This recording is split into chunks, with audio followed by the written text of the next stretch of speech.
আমলকি একাদশী ব্রত মাহাত্ম্য কথা। যুধিষ্ঠির বললেন, হে কৃষ্ণ, মহাফলদাতা বিজয়া একাদশীর কথা শুনলাম। এখন ফাল্গুন মাসে শুক্লপক্ষের একাদশী যে নামে বিখ্যাত তা বর্ণনা করুন। শ্রীকৃষ্ণ বললেন, হে মহাভাগ ও যুধিষ্ঠির, মানধাতার প্রশ্নের উত্তরে মহাত্মা বশিষ্ঠ এই একাদশীর মহিমা কীর্তন করেছিলেন। আপনার কাছে এখন আমি সেই কথা বলছি।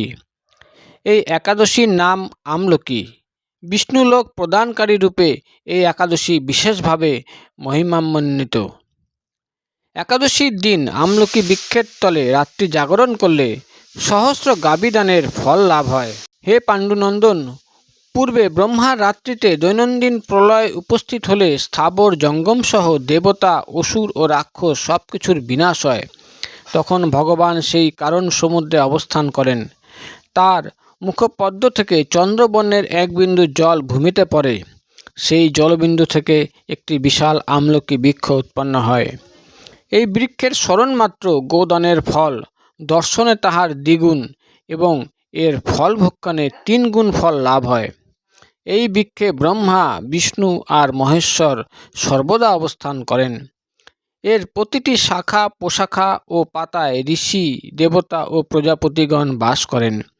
এই বৃক্ষকে সমস্ত বৃক্ষের আদি বলা হয় এবং তা পরম বৈষ্ণব রূপে বিখ্যাত। অতএব এই শ্রেষ্ঠ ব্রত সকলেরই পালনীয়। এখন এই ব্রতের এক অদ্ভুত ইতিহাস আপনার কাছে বর্ণনা করছি। প্রাচীনকালে বৈদিশ নামে এক প্রসিদ্ধ নগর ছিল।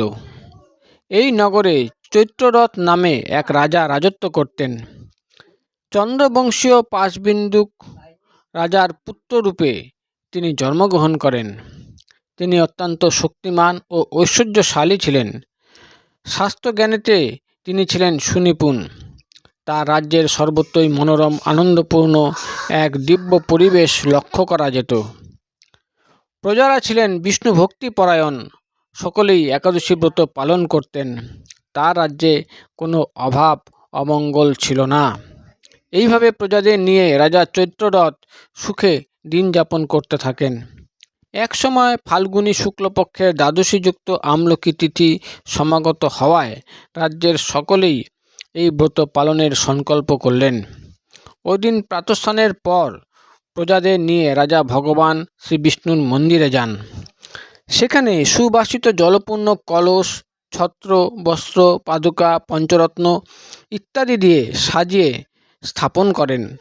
তারপর ধূপ দীপ দিয়ে যত্ন সহকারে মুনি ঋষিদের দ্বারা শ্রী পরশুরাম মূর্তি সমন্বিত আমলকির পূজা করেন। হে পরশুরাম, হে রেণুকার সুখবর্ধক, হে ধাত্রী, হে পাপ বিনাশিনী আমলকি, তোমাকে প্রণাম।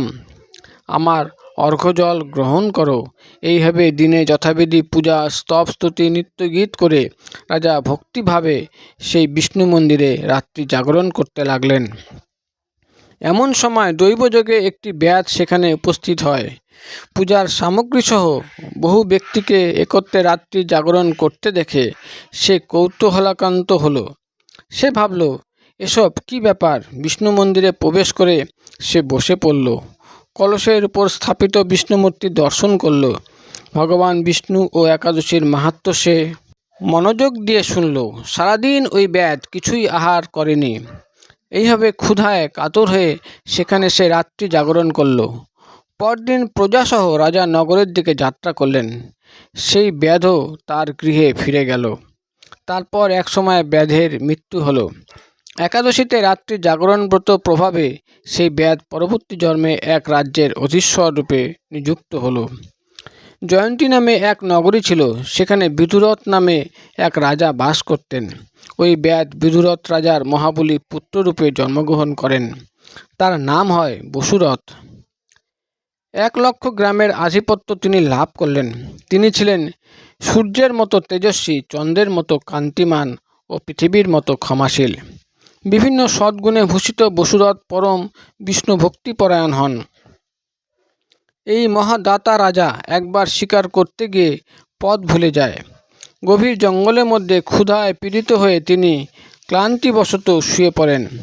এমন সময় কতগুলি পর্বত নিবাসী ম্লেচ্ছ রাজার কাছে এসে নানাভাবে উৎপীড়ন করতে থাকে।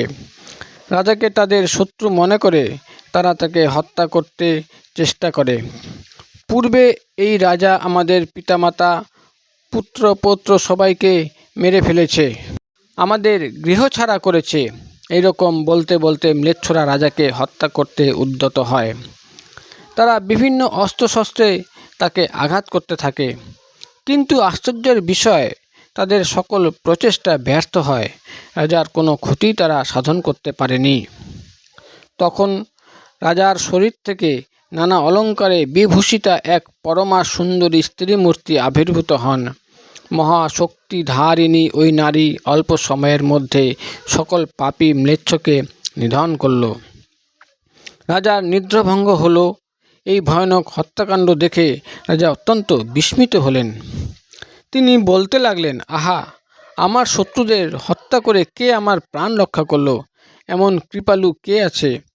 আমি তার প্রতি আমার কৃতজ্ঞতা প্রকাশ করছি। এমন সময়ে দৈববাণী হলো, ভগবান কেশব ব্যতীত শরণাগতকে রক্ষা করবার আর কে আছে? তিনি শরণাগত পালক। দৈববাণী শুনে তিনি ভক্তিযুক্ত চিত্তে ফিরে এলেন। তারপর প্রজাসহ মহাসুখে ইন্দ্রের মতো নিষ্কণ্টক রাজ্য ভোগ করতে লাগলেন। বশিষ্ঠ বললেন, হে রাজন, যে মানুষ এই পরম উত্তম আমলকি একাদশী ব্রত পালন করেন তিনি নিঃসন্দেহে বিষ্ণুলোক প্রাপ্ত হন। এই হলো আমলকি একাদশীর ব্রত মাহাত্ম্য কথা। রাধে রাধে।